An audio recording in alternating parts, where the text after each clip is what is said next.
pemirsa, selamat pagi. Ya, apa kabar pemirsa TVR Parlemen? Kita berjumpa lagi dalam program TVR 09 bersama saya Dadi Ramadan dan juga rekan saya. Saya Reda Reski. Dalam 30 menit ke depan kami akan sajikan kepada Anda sejumlah berita nasional, khususnya dari sudut pandang DPR RI, sebagai referensi Anda dalam memahami dinamika politik, hukum, ekonomi, sosial, dan juga budaya di Indonesia.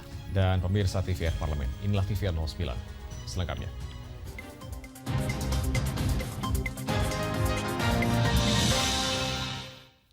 Pemirsa, wacana subsidi KRL berbasis nomor induk kependudukan menimbulkan polemik di kalangan masyarakat. Menanggapi hal itu, anggota Komisi 5 DPR RI menegaskan sebagai Public Service Obligation atau PSO, pemerintah tidak boleh diskriminatif dalam memberikan layanan transportasi publik kepada masyarakat. Wacana pemerintah untuk menerapkan skema penetapan tarif kereta rel listrik atau KRL berbasis nomor induk kependudukan masih menuai sejumlah pro dan kontra di tengah masyarakat. Rencananya wacana subsidi KRL dengan NIK ini diterapkan agar pemberian subsidi tarif KRL lebih tepat sasaran. Menanggapi hal itu, anggota Komisi 5 DPR RI Neng EM menegaskan, sebagai Public Service Obligation atau PSO, pemerintah tidak boleh diskriminatif dalam memberikan layanan transportasi publik kepada masyarakat. Mana yang misalkan yang berhak, mana yang tidak, ya enggak. Namanya public service PSO itu berarti ya untuk semua rakyat. Tinggal membuat pilihan kalau mereka ingin naik kereta ya dengan sendirinya, itu adalah yang disiapkan oleh negara untuk masyarakat umum yang disubsidi oleh negara. Seperti itu, tanpa pandang bulu. Dan menurut saya justru hari ini karena ternyata animonya cukup tinggi, masih berdesak-desakan dan sebenarnya itu amat sangat tidak layak, ya paling harusnya juga ditambah gerbongnya dan lain sebagainya, justru seperti itu. Berdasarkan data Badan Pusat Statistik, terdapat 290 juta penumpang KRL di wilayah Jabodetabek sepanjang tahun 2023. Hal ini menunjukkan mobilitas masyarakat terbesar ada pada moda transportasi darat, dan ongkos murah KRL terbukti sangat membantu mayoritas pengguna di kawasan Jabodetabek. Adila dan Bari, TVR Parlemen melaporkan. DPR RI meminta Badan Pengawas Obat dan juga Makanan atau BPOM untuk lebih hati-hati dalam memberi perizinan produk, serta menjamin keamanan dan juga mutu obat yang dikonsumsi oleh masyarakat Indonesia. Menyikapi masih bebasnya peredaran makanan dan minuman serta obat-obatan yang mengandung komposisi berbahaya, Komisi 9 DPR RI meminta BPOM melakukan pengawasan ekstra terhadap peredaran obat serta makanan. Wakil Ketua Komisi 9 DPR RI Kurniasi Mufidayati meminta Badan Pengawas Obat dan Makanan atau BPOM untuk lebih berhati-hati dalam memberi perizinan produk serta menjamin keamanan dan mutu obat yang dikonsumsi oleh masyarakat Indonesia. Menurutnya hal ini bertujuan agar tidak terjadi lagi kasus gagal ginjal pada anak dan memastikan kualitas kesehatan masyarakat Indonesia tetap terjaga. Pengawasan untuk memberikan izin dan pengawasan rutin meninjau ulang ya produk-produk yang sudah diberikan izin. Ini mengingat supaya tidak terjadi lagi kasus gagal ginjal pada anak ya. Itu kan kelalaian yang menurut saya. Ada obat yang direkomendasikan oleh dokter, ada izinnya, ternyata bisa menyebabkan sakit yang bahkan menyebabkan kematian. Hal ini tidak boleh terjadi. Jadi fungsi pengawasan harus ditingkatkan dan fungsi pendampingan juga harus dilakukan. Karenanya anggaran ini perlu juga merujuk ke sana. Kurniasi berharap BPOM dapat meningkatkan kinerja pengawasan obat dan makanan dalam upaya memberi perlindungan kesehatan masyarakat dan peningkatan daya saing nasional. Samuel dan Dwi, TVR Parlemen melaporkan. DPR RI mendesak Kementerian Kesehatan untuk menindak tegas pelaku perundungan dokter PPDS Undip. Informasi selengkapnya sesaat lagi, tetaplah bersama kami di TVR 09.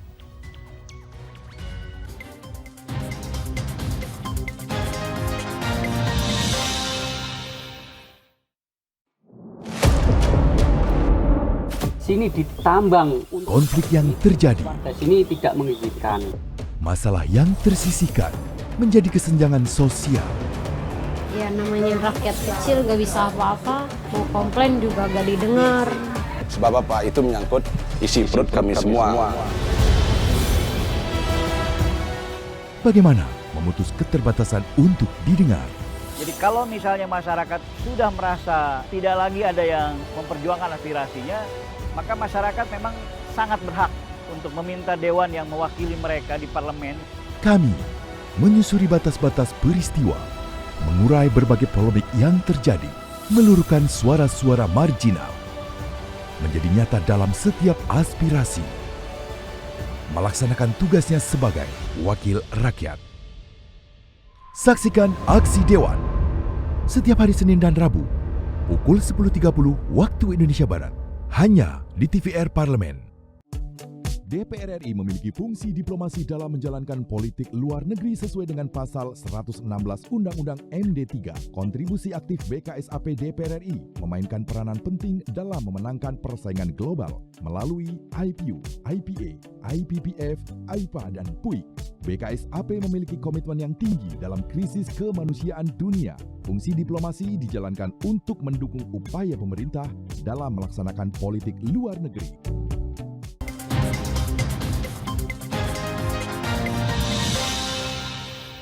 Kembali di TVR 09. DPR RI meminta pemerintah untuk mengeluarkan aturan pengawasan yang lebih ketat sehingga berdampak pada efek jera bagi para pelaku bullying sekaligus melindungi keluarga korban dari tekanan psikis. Terkait kasus perundungan yang dialami mahasiswa PPDS Universitas Diponegoro, anggota Komisi 9 DPR RI meminta pemerintah melakukan langkah cepat dan tegas dalam menindak pelaku.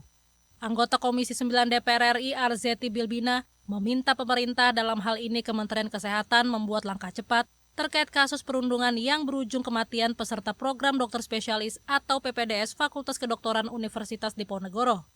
Arzeti juga meminta pemerintah bertindak tegas serta mengeluarkan aturan pengawasan yang lebih ketat sehingga berdampak pada efek jera bagi para pelaku bullying sekaligus melindungi keluarga korban dari tekanan psikis.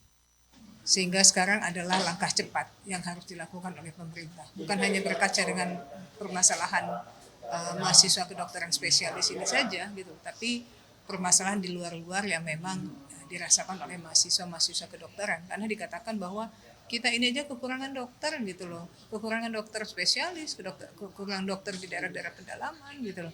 Secara SDM-nya aja kita kurang, terus kemudian ketika mereka masuk ke dalam perkuliahan itu, mereka diberikan ketakutan-ketakutan, akan semakin hilang lah ya profesi dokter yang ada di Indonesia pastinya. Untuk mencegah kejadian serupa terulang kembali, Arzeti menghimbau kementerian terkait mengeluarkan aturan tegas bagi para pelaku bullying di sektor pendidikan. Dodi, TVR Parlemen melaporkan. Pemirsa, DPR RI mendesak BNPB mempengaruhi peralatan dan juga logistik bencana. Pembaruan ini, pemirsa, sangat penting untuk mendukung operasional BNPB dalam menghadapi kondisi darurat yang dinamis, serta infrastruktur yang rusak akibat bencana alam. Komisi 8 DPR RI mengimbau Badan Nasional Penanggulangan Bencana segera memperbaharui ketersediaan logistik dan peralatan bencana di daerah. Menurutnya pembaruan ini sangat penting untuk mendukung operasional BNPB dalam menghadapi kondisi darurat yang dinamis serta infrastruktur yang rusak akibat bencana alam. Anggota Komisi 8 DPR RI Sri Wulan menyatakan banyak peralatan yang ada saat ini sudah tidak layak pakai dan memerlukan peremajaan agar kesiapsiagaan dalam menghadapi situasi darurat dapat ditingkatkan. Kita melihat bahwa sarana dan prasarana yang dimiliki oleh BPBD kabupaten kota maupun provinsi ini kan sudah sangat boleh dikatakan sangat tua dan sudah banyak yang tidak berfungsi. Jadi kita berharap bahwa BNPB ini mempunyai peralatan yang cukup karena kita tidak tahu bencana kapan datang, kita tidak tahu. Sementara itu, anggota Komisi 8 DPR RI Endang Maria Astuti menyampaikan, penanganan keadaan darurat seringkali tidak maksimal karena anggaran BNPB sangat terbatas dan kurangnya sistem koordinasi dari pusat ke daerah. Oleh karena itu mitigasinya harus tepat, penanganan harus tepat, dan anggaran tepat sasaran. Nah, ini yang menjadi persoalan karena ini adalah hanya sebuah badan, anggarannya itu sangat limit gitu. Sangat limit sehingga di dalam penanganan kita khawatirnya tidak bisa maksimal. Samuel dan Kristio, TVR Parlemen melaporkan. Anggota Komisi 10 DPR RI menekankan mandatory spending sebesar 20% untuk anggaran pendidikan dalam APBN dan APBD seperti yang diamanatkan Mahkamah Konstitusi harus diimplementasikan. Komisi 10 DPR RI mengkritisi capaian realisasi pelaksanaan anggaran pendidikan yang hanya menyentuh angka 16%. Hal itu dianggap menghilangkan hak konstitusi rakyat dalam memperoleh pendidikan yang layak. Komisi 10 DPR RI menegaskan mandatory spending 20% anggaran pendidikan harus benar-benar dijalankan sesuai PP nomor 18 tahun 2022 tentang pendanaan pendidikan. Anggota Komisi 10 DPR RI Muhammad Nur Purnama Sidi menekankan mandatory spending 20% anggaran pendidikan dalam APBN dan APBD seperti yang diamanatkan Mahkamah Konstitusi harus diimplementasikan. Keputusan politik yang ingin dilakukan oleh pemerintah, dalam hal ini Kementerian Keuangan, itu belum sepenuhnya ditunjukkan. Jadi bagi saya sekarang sebenarnya will-nya itu ada di Kementerian Keuangan. Nah, ini sesungguhnya yang menjadi penyebab kenapa kemudian problem di dunia pendidikan kita, khususnya bagaimana kemudian dana 20% total anggaran pendidikan itu betul-betul bisa meningkatkan pendidikan nasional kita. Dari 38 provinsi yang ada di Indonesia saat ini, baru 6 provinsi yang bisa merealisasikan anggaran pendidikan minimal 20% dari APBD. Untuk itu Muhammad Nur meminta kebijakan pendidikan ini perlu dikembalikan sesuai peraturan perundang-undangan yang berlaku. Andri, TVR Parlemen melaporkan.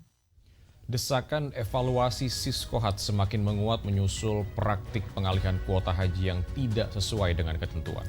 Tak hanya Siskohat, pemirsa, celah penyimpangan juga terjadi pada pengalokasian kuota haji reguler dan juga haji khusus. Akan kami hadirkan informasi selengkapnya sesaat lagi, untuk itu jangan kemana-mana. Tetaplah bersama kami di TVR 09.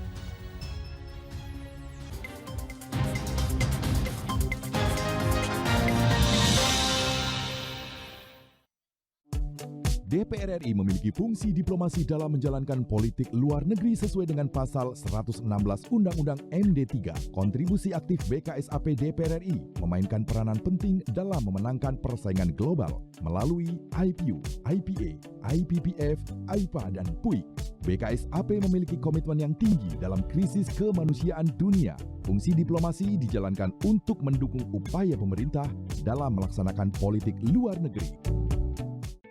Selamat datang di Biro Pemberitaan Parlemen. Anda memasuki kawasan zona integritas menuju wilayah bebas dari korupsi atau WBK dan wilayah birokrasi bersih dan melayani atau WBBM. Biro Pemberitaan Parlemen berkomitmen penuh untuk mewujudkan wilayah bebas korupsi dan wilayah birokrasi bersih dan melayani. Komitmen kami, pejabat dan jajaran memiliki komitmen tinggi untuk mewujudkan WBK dan WBBM melalui reformasi birokrasi, khususnya dalam hal pencegahan korupsi dan peningkatan kualitas pelayanan publik. Kedua, bebas dari korupsi dengan terwujudnya wilayah bebas korupsi atau WBK, yang artinya bebas dari KKN, gratifikasi, dan dari segala bentuk pungutan liar atau pungli. Terakhir, pelayanan prima dengan terwujudnya wilayah birokrasi bersih melayani, yaitu dengan meningkatnya kualitas pelayanan publik dan tercapainya kepuasan masyarakat terhadap pelayanan.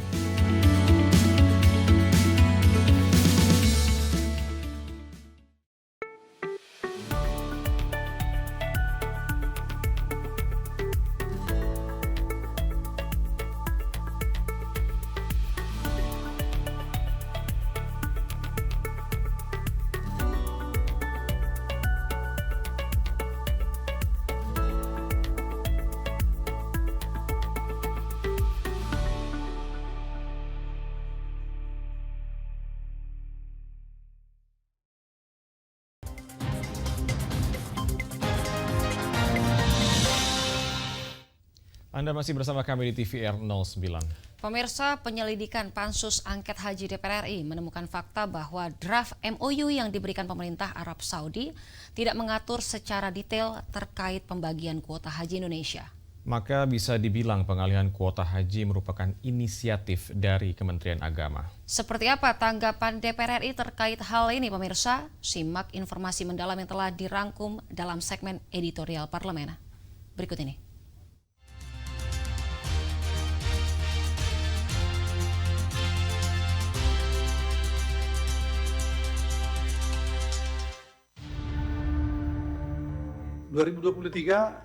Saksi sudah berada di situ? Sudah, Pak. Sudah. Ini membuktikan kalau bisa dijebol. Berapa yang mendaftar tahun 2023, berangkat 2023? Berapa? Ada 14, Pak. Itu Siskohat nggak? Nomor urut nggak itu? Tidak, Pak. Berarti bisa kan? Ya. Tanya jawab singkat antara Wakil Ketua Pansus Angket Haji dengan salah satu pejabat dari Kemenak ini sudah cukup menjadi bukti kuat bahwa Sistem Informasi dan Komputerisasi Haji Terpadu atau Siskohat milik Kementerian Agama memang syarat dengan celah penyimpangan. Anggota Pansus Angket Haji Wisnu Wijaya menyampaikan aplikasi Siskohat tidak berjalan dengan baik sebab keputusan Dirjen terkait optimasi kuota haji dengan alasan kuota tidak terserap. Minimnya sosialisasi dan langkah antisipasi pemerintah membuat jemaah tidak siap melakukan pelunasan. Alhasil, pemerintah harus melakukan optimasi pengisian kuota haji yang tidak sesuai urutan. Masa untuk hal seperti ini itu diberikan informasinya terlalu mepet gitu loh. Kenapa tidak ada sosialisasi sejak dari awal bahwasanya jamaah itu untuk bisa melunasi sehingga tidak ada kuota yang tidak terserap dan akhirnya adanya opsi optimasi. Optimasi ini tidak sesuai dengan urutan. Siapa yang ready, siapa yang siap bayar maka berangkat. Itu yang sebetulnya sistem yang dikatakan Siskohat adalah sebuah sistem, tapi nyatanya, faktanya itu bisa dengan mudahnya untuk dirubah. Tak heran bila desakan evaluasi Siskohat semakin menguat, menyusul praktek pengalihan kuota haji yang tidak sesuai ketentuan. Fakta dan realita yang berkembang ketika kita tanya, jelas kok bisa dirubah. Dan siapa yang merubah? Ketika kita tanya, oh ini nggak bisa dirubah, ini kewenangan pusat. Nah ini tadi, mereka di pusat ternyata nggak tahu, soalnya yang melakukan itu di bawah. Coba, ini kan mereka seperti terkesan di pingpong gitu ya. Nah, tentu saja hal ini perlu menjadi evaluasi karena evaluasi khusus ya. Karena kita berharap bahwa sistem haji kita di Indonesia ini ya jauh lebih baik lah. Tak hanya Siskohat, celah penyimpangan juga terjadi pada pengalokasian kuota haji reguler dan haji khusus. Dalam rapat panja disepakati bahwa kuota haji reguler tahun 2024 mendapat kuota 221.000, sementara haji khusus sekitar 19.000. Namun realisasinya Kemenak memberangkatkan 213.000 jamaah haji reguler dan sebanyak 27.000 kuota untuk haji khusus. Penyelidikan Pansus Angket Haji DPR RI menemukan fakta bahwa draft MOU yang diberikan pemerintah Arab Saudi tidak mengatur secara detail terkait pembagian kuota haji Indonesia. Maka bisa dibilang pengalihan kuota haji ini merupakan inisiatif dari Kemenak. Jadi seandainya pemerintah Indonesia tetap berpegang pada kesepakatan hasil panja dan kemudian juga kepres ya yang terkait dengan pembiayaan haji untuk 92% itu haji reguler dan 8% untuk haji khusus, maka sebenarnya tidak perlu harus ada geger dan juga pansus hari ini gitu. Tetapi karena pemerintah dalam hal ini adalah Kemenak ternyata mengangkangin kesepakatan dengan panja DPR dan juga kepres itu sendiri, maka ya ini satu hal yang sangat serius. Pansus Angket Haji DPR RI menyayangkan kurang optimalnya peran Inspektur Jenderal Kementerian Agama dalam mengawasi kebijakan perihal penyelenggaraan ibadah haji. Irjen Kemenak sejatinya punya tanggung jawab untuk mengantisipasi terjadinya kebijakan yang menyimpang, termasuk dalam hal menutup celah utak-atik kuota haji serta celah penyimpangan Siskohat.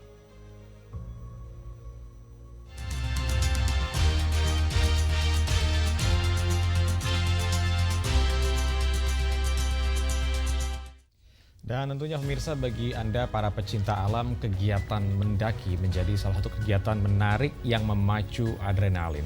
Dan merbabu menjadi salah satu rekomendasi bagi para pencinta alam untuk melakukan pendakian. Bagaimana dan juga seperti apa keseruan menerjang badai di Gunung Merbabu? Jangan kemana-mana, tetaplah bersama kami di TVR 09.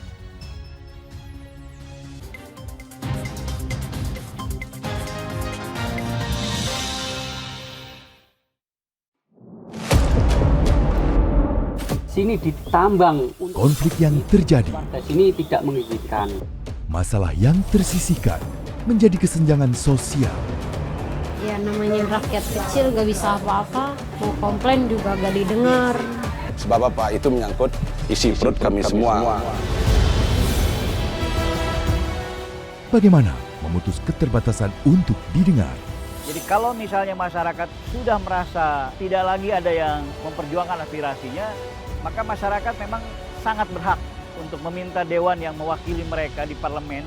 Kami menyusuri batas-batas peristiwa, mengurai berbagai polemik yang terjadi, meluruhkan suara-suara marginal, menjadi nyata dalam setiap aspirasi, melaksanakan tugasnya sebagai wakil rakyat.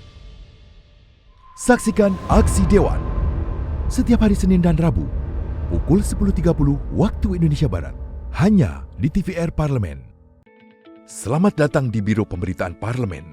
Anda memasuki kawasan zona integritas menuju wilayah bebas dari korupsi atau WBK dan wilayah birokrasi bersih dan melayani atau WBBM. Biro Pemberitaan Parlemen berkomitmen penuh untuk mewujudkan wilayah bebas korupsi dan wilayah birokrasi bersih dan melayani. Komitmen kami, pejabat dan jajaran memiliki komitmen tinggi untuk mewujudkan WBK dan WBBM melalui reformasi birokrasi, khususnya dalam hal pencegahan korupsi dan peningkatan kualitas pelayanan publik. Kedua, bebas dari korupsi dengan terwujudnya wilayah bebas korupsi atau WBK, yang artinya bebas dari KKN, gratifikasi dan dari segala bentuk pungutan liar atau pungli. Terakhir, pelayanan prima dengan terwujudnya wilayah birokrasi bersih melayani, yaitu dengan meningkatnya kualitas pelayanan publik dan tercapainya kepuasan masyarakat terhadap pelayanan.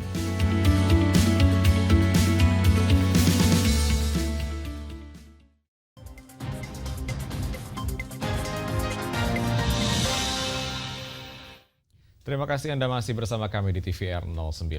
Pemirsa, tentunya bukan hanya keelokan dan juga keindahan yang ditawarkan, namun juga sistem keamanan dan keselamatan yang memadai menjadi magnet banyak pendaki setiap tahunnya. Dan tentunya tidak kalah menarik juga sebagai upaya memitigasi bencana di Gunung Merbabu, Gelang Pintar menjadi salah satu inovasi dari Balai Taman Nasional Gunung Merbabu. Tanpa berlama-lama, mari kita saksikan tayangan menerjang badai di Gunung Merbabu pada segmen Intips, Informasi dan Tips. Berikut ini.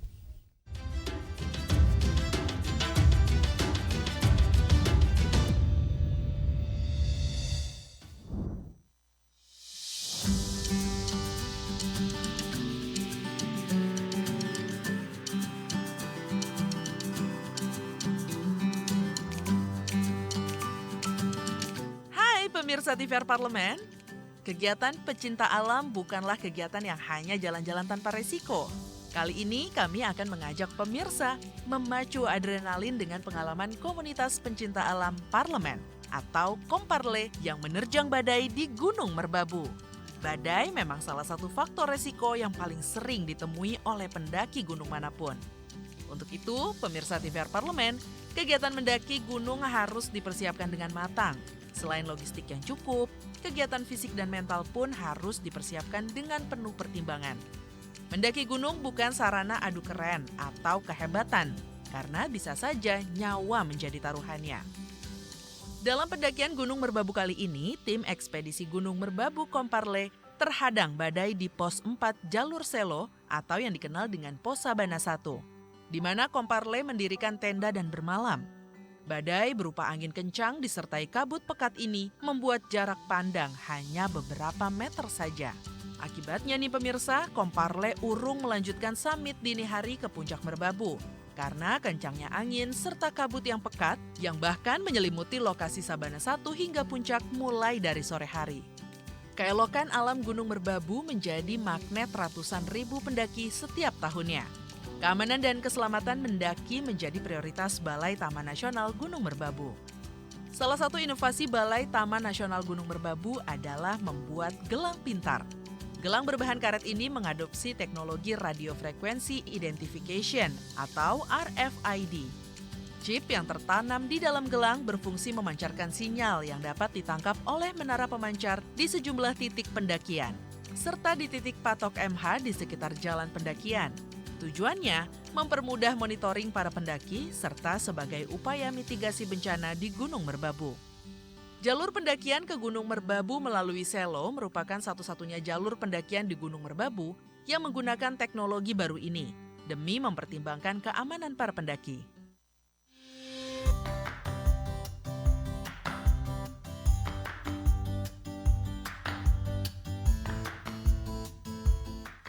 Tim jelajah Gunung Merbabu Komparle kali ini memilih mendaki ke Gunung Merbabu melalui jalur Selo karena terkenal dengan panoramanya yang indah. Selo merupakan salah satu kecamatan yang terletak di Boyolali, Jawa Tengah. Sama seperti di berbagai jalur lokasi pendakian ke Merbabu lainnya, masyarakat di Selo mayoritas menggantungkan hidupnya dari hasil bumi melalui kegiatan bertani. Namun, kini mulai banyak berdiri basecamp pendakian yang dikelola masyarakat. Sehingga di waktu-waktu musim ramai pendakian, banyak masyarakat yang ikut beralih profesi menjadi porter bagi para pendaki. Selama mendaki melalui jalur ini, pemirsa akan disuguhi aneka pemandangan yang menakjubkan.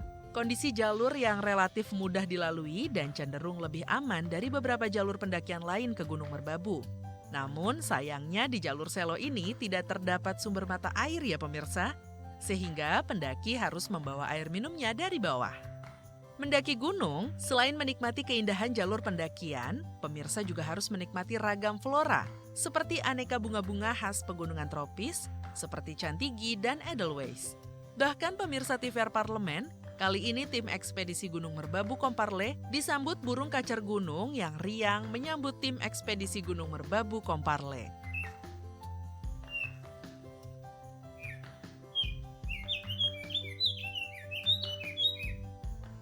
Keindahan dan panorama Merbabu memang tidak ada duanya. Merbabu yang bersanding anggun dengan Gunung Merapi ini menjadi incaran banyak pendaki karena dinilai memiliki panorama terbaik di seluruh Jawa.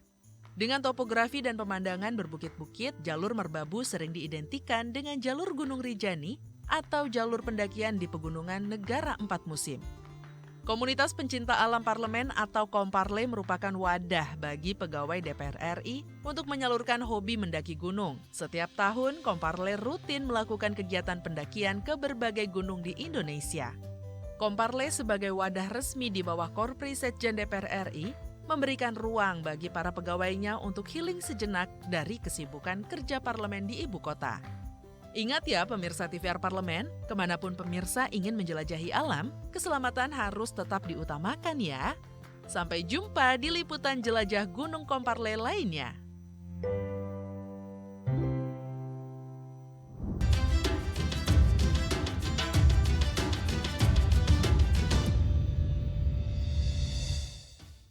Pemirsa, di penghujung acara kami informasikan kepada Anda sejumlah agenda DPR RI pada hari ini, Jumat 6 September 2024. Pada pukul 10 waktu Indonesia Barat, ada rapat kerja Komisi 4 DPR RI dengan Menteri Pertanian, Menteri Kelautan dan Perikanan, serta Menteri Lingkungan Hidup dan Kehutanan Republik Indonesia. Lalu pada pukul 13.30 waktu Indonesia Barat, ada rapat kerja Komisi 10 DPR RI dengan Menteri Pariwisata dan juga Ekonomi Kreatif. Dan juga sejumlah agenda serta program DPR RI lainnya masih dapat Anda saksikan secara langsung di TVR Parlemen melalui kanal utama, kanal komisi dan juga kanal alat kelengkapan dewan lain yang dapat Anda akses di tvrparlemen.dpr.go.id. Pemirsa TVR Parlemen, demikian TVR 09 edisi pagi ini. Segenap kru TVR Parlemen yang bertugas hari ini mengucapkan terima kasih telah menyaksikan TVR 09. Saya Rini Reski dan juga rekan saya Dedy Ramadan, sampai jumpa di TVR 09 selanjutnya. TVR Parlemen, referensi Indonesia.